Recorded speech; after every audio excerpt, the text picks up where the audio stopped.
ये पैसा कमाने वाला ये साल के 360 दिन नमाजें छोड़ता है। एक वक्त की नमाज छोड़ना हराम है, गुनाह कबीरा है। जैसे जिना करना हराम वैसे ही नमाज पंजगाना छोड़ना हराम। जैसे शराब पीना हराम वैसे नमाज पंजगाना छोड़ना हराम। जैसे सूद खाना हराम। सूद खाने का मतलब हुआ सूद के 70 गुना होते हैं, उसमें अदना गुना यह है कि बंदा अपनी माँ से जिना करे। अय्यन कहा रजुल उम्मा, यानी एक आदमी अपनी माँ से निकाह करे। यह सूद खाने के जो 70 गुना होते हैं उसमें अदना गुना यह है अपनी माँ से जिना करना। अब धड़ल्ले से सूद खा रहा है और सूद को सिर्फ दौलत बनने का नशा, मालदार बनने का नशा, समाज में सबसे अच्छा घर, सबसे अच्छी गाड़ी, सबसे अच्छा बैलेंस जमा करने का नशा, ताकि बेटी की शादी में लूट के झूठ बोलकर पैसा कमाए और पानी की तरफ पैसा बहा दे और सारा गांव वाला बोले कि इससे अच्छा खाना कोई नहीं खिलाया, इससे अच्छा गोश्त कोई नहीं खिलाया। इतना ही सुनने के लिए ये करोड़ों साल का जहन्नम खरीदा है, यह जहन्नम की आग खरीदा है, यह हजारों नमाजें छोड़ा है। जलसे में आना नफल है, अल्लाह रसूल का जिक्र करना, बैठ में तन्हाई में कुरान पढ़ना नफल है, इफ्तार करवाना नफल है, मस्जिद में 50 करोड़ लगा देना नफल है, और 1 रुपया जो ज़कात का है वो फर्ज है। जब तक कोई फर्ज नहीं अदा करेगा 50 करोड़ की मस्जिद तामीर कर दे वो नफल नेकी लटकी हुई रहेगी। 1 लाख आदमी को कोई हर साल हज करवा दे वो नफल नेकी है। अपना फर्ज अदा करना फर्ज है, और जब तक अपना फर्ज न अदा करे नफल कबूल नहीं होगा। 1 लाख आदमी को रोजाना दिन में इफ्तार करवाए ये नफल है। अपना रोजा रखना फर्ज है, जब तक अपना रोजा नहीं रखेगा उस वक्त तक 1 लाख आदमी को इफ्तार कराने का सवाब वो लटका हुआ रहेगा, जब तक कि वो फर्ज से सुबकदोश न हो जाए। नमाजें छोड़ी थी ताकि पैसा कमा ले, रोजा छोड़ा था ताकि पैसा कमा ले। अगर वो अली अली करके पैसा कमाना चाहता है, जिस दिन मौला अली का कैरेक्टर वो देख ले उस दिन उसे दुनिया से नफरत हो जाएगी। उस दिन उसको अली अली का नाम कम लेगा, अली का काम ज्यादा करने लगेगा, मौला अली का कैरेक्टर का फॉलोअर करेगा। ये 60 दिन नमाजें छोड़ के क्या हासिल करना चाहता है, ये रोज रमजान के रोजे छोड़कर क्या हासिल करना चाहता है, ये जुमा की नमाज छोड़ के क्या हासिल करना चाहता है। सारी जिंदगी अली अली करते मर जाएगा, कुछ नहीं होगा।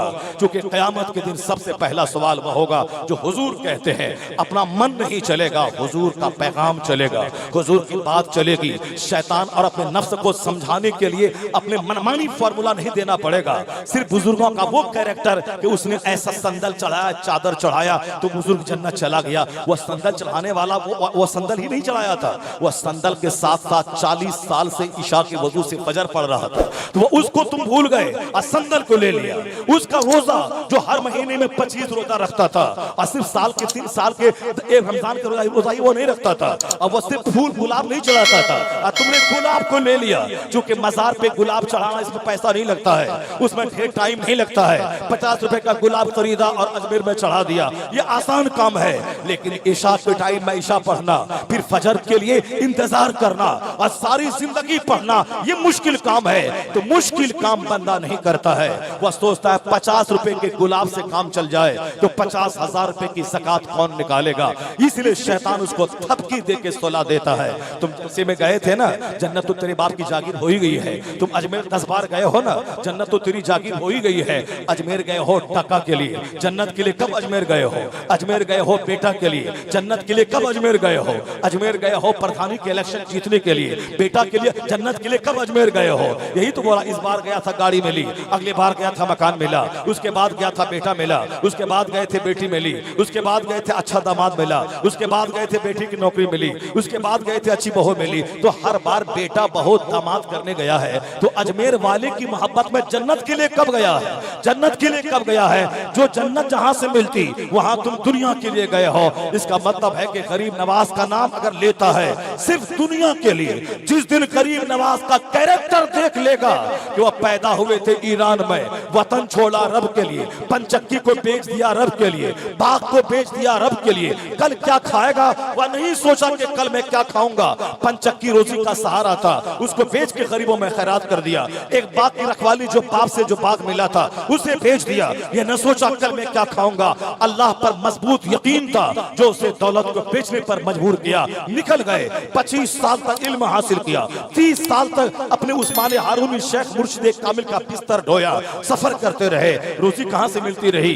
मजबूत यकीन था कि जो अल्लाह पैदा किया है वह रोजी देगा। जब अल्लाह शराबी को रोजी देता है, जब अल्लाह पापी को रोजी देता देता है, मैं तो रब का काम करता हूँ, मुझे मेरा रब जरूर उससे अच्छी रोजी देगा। ये यकीन तो पहले जम जाए, रोजी कहाँ से मिलेगी वो अल्लाह जानता है। उन्होंने अपना वतन छोड़ा था जो मुश्किल काम है, अपनी पंचक्की बेची थी जो मुश्किल काम था, अपना बाग बेचा था, जरिया मास जो था मुश्किल काम है। 25 साल पढ़ना लिखना, पढ़ने लिखने से पैसा नहीं मिलता है, पढ़ने लिखने के बाद करोड़ रुपए नहीं मिलते हैं। अब अभी दुनिया का इल्म रहे तो रहे, आखिरत का इल्म है जिसके पढ़ने के बाद लोग गाली ही देते हैं। मदरसा चलाने वाले को हरामखोर कहते हैं, जलसा करने वाले को लोग कहते हैं दीन बेच रहा है, मौसिन को कहते हैं बेसहारा लाचार है, यानी मदरसा चलाएं तो हरामखोर हो जाए। रमजान के बाद बाइक खरीद ले, ये कोई सेठ इसको बाइक दिया होगा, मौलवी कोई हज भी कर ले तो कोई बंबई का सेठ इसको हज करवाया होगा, यानी कोई जलसा करवा दे, ये जलसा का पैसा मार के अपना घर बना लिया। यानी ये ऐसी लाइन है जिसमें दुनिया में इज्जत तो कम मिलती है, गाली ज्यादा मिलती है, यहाँ लानत मलामत ज्यादा मिलती है, लोगों के तान तशनी के जुमले ज्यादा मिलते हैं। और जो सब्र के साथ इन चीजों को बर्दाश्त कर लिया, गालियां सुनता रहा, लानत मलामत के जुमले सुनता रहा, सबका सुन के दिल का काम करता रहा, तो जहां 1 लाख बरस का नफल सजदा काम नहीं आता है, वहां गालियां सुनकर जो दिन का काम करे, एक एक गाली का जुमला उसके दर्जात को बुलंद कर देता है, उसके दर्जात को फरोग दे देता है। उसके लिए जिगर चाहिए, ये दीन का काम आसान नहीं होता है, उसके लिए सिलेक्टेड लोग होते हैं जिसको अल्लाह चुन लेता है, जिसके सीने में अल्लाह सब्र देता है, तहम्मुल देता है, जो लड़ना नहीं जानता है, बल्कि लड़ाई कोई थोपे वो लड़ाई से कन्नी काटता है, लेकिन अगर इस्लाम और कुफ्र के नाम पे जंग हो फिर वह गर्दनें कटाकर इस्लाम की आबरू बचाता है, वहां जी चुरा के नहीं भागता है, पहले अपने भाई से नहीं लड़ता है, अपने बहन से नहीं लड़ता है, वह जमीन के नाम पे नहीं लड़ता है, वह समाज में मोहल्ले में खान बिरादरी और नदाफ और जोलहा के नाम पे नहीं लड़ता है, वह अपने पीर के नाम पे नहीं लड़ता है, वह मस्जिद में मतवल्ली नहीं बना उसके लिए नहीं लड़ता है, मदरसे में मेंबर नहीं बना उसके लिए नहीं लड़ता है, जलसे के पोस्टर में उसका नाम नहीं दिया उसके लिए नहीं लड़ता है, वह नहीं लड़ता है, वह काम करता है। लेकिन अगर कोई कुफ्र इस्लाम को धमकाए, वह जी चुरा के घर नहीं भागता है, वह सीना सफर होकर गर्दनें कटा के इस्लाम बचाता है। और यही फॉर्मूला इस्लाम देता है। आज हम लड़ते हैं मस्जिद में, लड़ते हैं मदरसे में, लड़ते हैं कब्रिस्तान में, लड़ते हैं शादी के मौके पर गवाह बनने के लिए, लड़ते हैं वकील बनने के लिए, ताकि मेरा नाम हो जाए, मेरा नाम हो जाए। यानी जहां लड़ना नहीं था वहां लड़ रहे हैं, और जहां लड़ना था वहां नहीं लड़ रहे हैं। इसलिए आज हमें टुकड़े टुकड़े किंग हम कहला गए। प्रधानमंत्री जैसे लोग मोहतात रहने वाले, वो हमारा नाम टुकड़े टुकड़े किंग दे दिया। गृह मंत्री जैसे लोग हमारा नाम टुकड़े टुकड़े किंग दे दिया। राजकिशोर जैसे लोग हमारा नाम टुकड़े टुकड़े किंग दे दिया। आज ये लोग कहते हैं टुकड़े टुकड़े किंग।